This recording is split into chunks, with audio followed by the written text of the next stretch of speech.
You are tuned in to Kids In the Pit.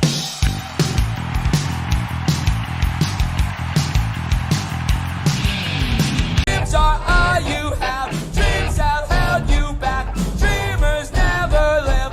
Only dream on end. Dream cars, dream houses. Hey guys, it's Gabe from the Kids in the Pit podcast. Today I have Tim Kasher from the band Cursive joining me. I saw your band 4 times in 2022, and every time was so good. Cursive is one of my favorite bands to see live. Your shows are amazing. Thanks for agreeing to chat with me. So let's get this show on the road. Yeah, you bet. Okay, so for those that don't know, what do you do in the band Cursive? I sing and play guitar. Cool. So when did Cursive become a band? Well, the 1995, I think, is what we can say. I think is the first year we put out a 7-inch or a couple 7 inches before we put out our first full length in 97, I think. Nice. That's really cool. So when did Cursive become a band? Oh crap! Where's Cursive from? And do you all still live there? I'm sorry, what was that? Where is Cursive from? And do you all still live there? Oh yeah, we're from Omaha, Nebraska, and I spent a better part of my existence out in Omaha, but I'm currently living in Los Angeles. Nice. And the rest of the band are in Omaha. Nice. So my favorite Cursive song is Some Red-Handed Sleight of Hand. What song would you recommend someone not familiar with your band look up? Oh, well, that's not a bad one. It's not an awful suggestion. Uh, I think maybe just the song just after that, Art is Hard, is a good entry point for I love people. that one. And I love how they like go together, like it's kind of like one song. Yeah. Yeah, we like to play them back to back live every now and then. Yeah, it's awesome. So what was your first punk or emo or hardcore or metal or just any kind of concert that you've been to? Oh, How old were you? geez. Well, any sort of concert was definitely In Excess. Are you familiar with In Excess? No, I don't think I know them. Definitely before your time. But they're an Australian kind of alternative rock band. They have some good songs. You might check some of their stuff out. What are they called? In Excess. It's INXS. Okay, cool. That was the first concert I ever had the opportunity to go to. Growing up in Omaha, we didn't have nearly as many bands coming through. So we didn't have as much opportunities to see music, but there are still stuff to see. Yeah. I like Cursive a lot, but you guys are definitely the strangest music I listen to. So Oh, what's really? the band Good. that you like a lot? Well, for strange music that I listen to, I would say Primus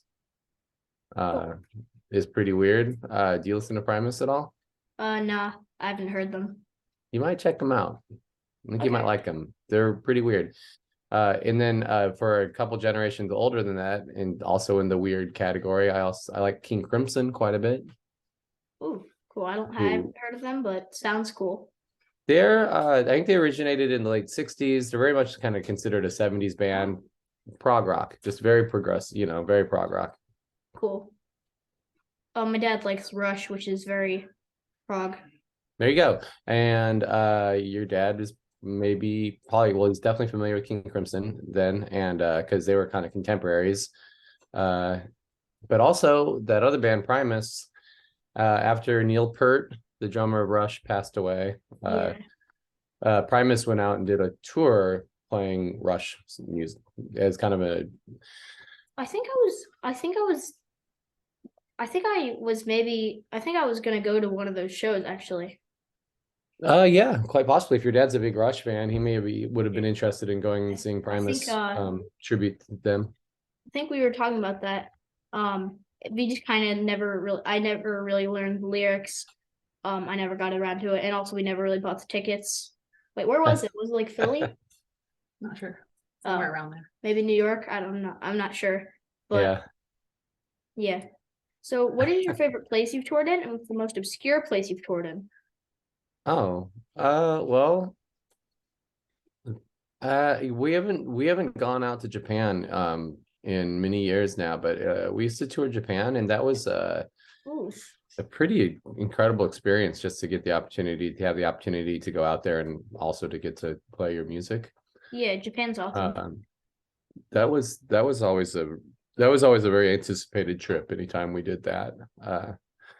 And as far as most obscure, I think there's certainly some very small towns across Europe that you'd be surprised that there'd even be bands coming through to play. But I think what's kind of neat about Europe is that some of those small towns still do their best to cultivate culture, I guess, like cultivate culture.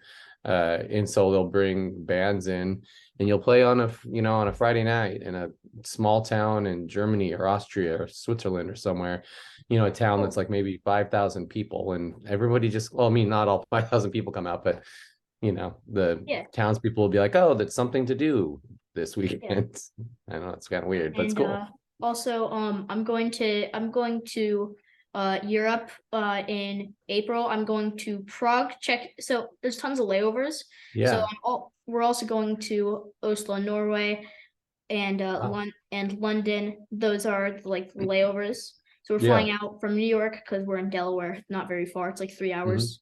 Yeah. And we're going to Prague. We're flying into Prague with the layovers, and then flying out of Budapest, Hungary, because the band Counterparts, they're touring in Europe, and we're friends with them, and we're gonna see them, and it'll also be my first time overseas. Wow, that sounds incredible. Yeah, it's gonna be really fun. Yeah, how cool. And as the geography buff that you are, you get to check a few places off your list of places you haven't been to before. Yep. So what is your nice. favorite type of food from another country? What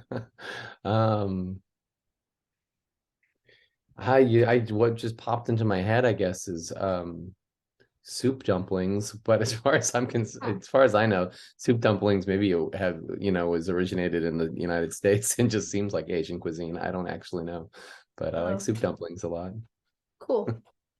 Well, do you have any crazy or funny tour stories?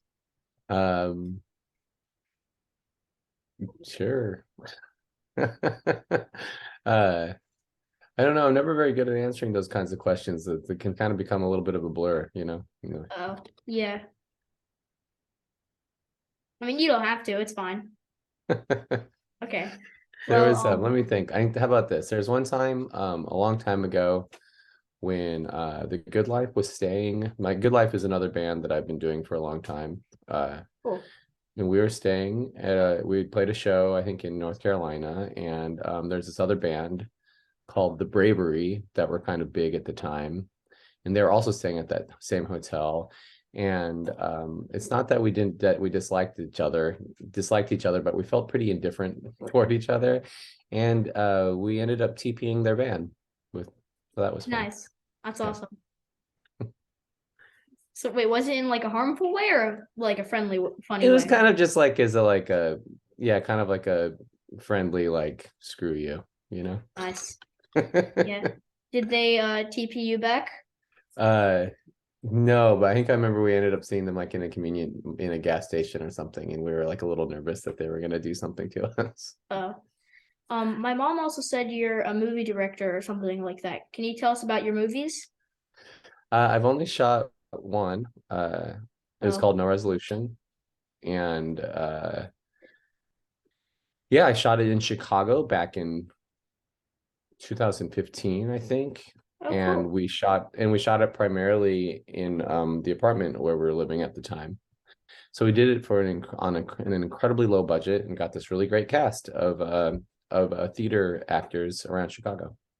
Nice. Keeping on the topic of movies, what was your favorite movie when you were my age, and what was your favorite movie as an adult? I can easily answer. The first part would have been E.T.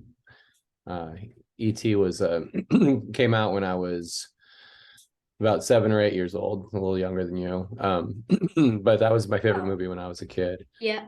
Probably followed. I'm sorry. I've heard of E.T., but I haven't watched it.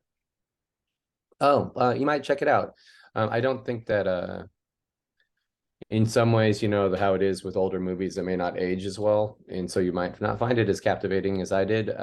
But give it a chance because it's really good storytelling. Okay. It's Also, about an alien. well, I love Goonies, and that's a really old movie. So Goonies also was one of my favorite movies when I was your age. I loved Goonies, and I still do. Goonies is great. Yeah. As of for nowadays, there's a lot of great movies that I love. There Will Be Blood just kind of pops into my mind as far as something that came out about 15 years ago now. But I don't think I've that's heard a of great it. movie. Yeah, Rosemary's Baby. It's a great movie. That movie is before my time, but I just really love that movie. Oh, yeah. Again, I haven't heard of it. But if you could be any animal for one day with the promise of not getting eaten by another animal, what would you choose? Maybe a recluse? I think I'd probably go for a bird of some sort. I think it'd be nice Nice. to fly around. Yeah. Yeah, birds are cool. If you could tell your 11-year-old self anything at all, what would you tell him? Oh, that's good. I think I would say don't be too uh don't be too hard on yourself through your teenage years because everything turns out fine. Nice. Okay.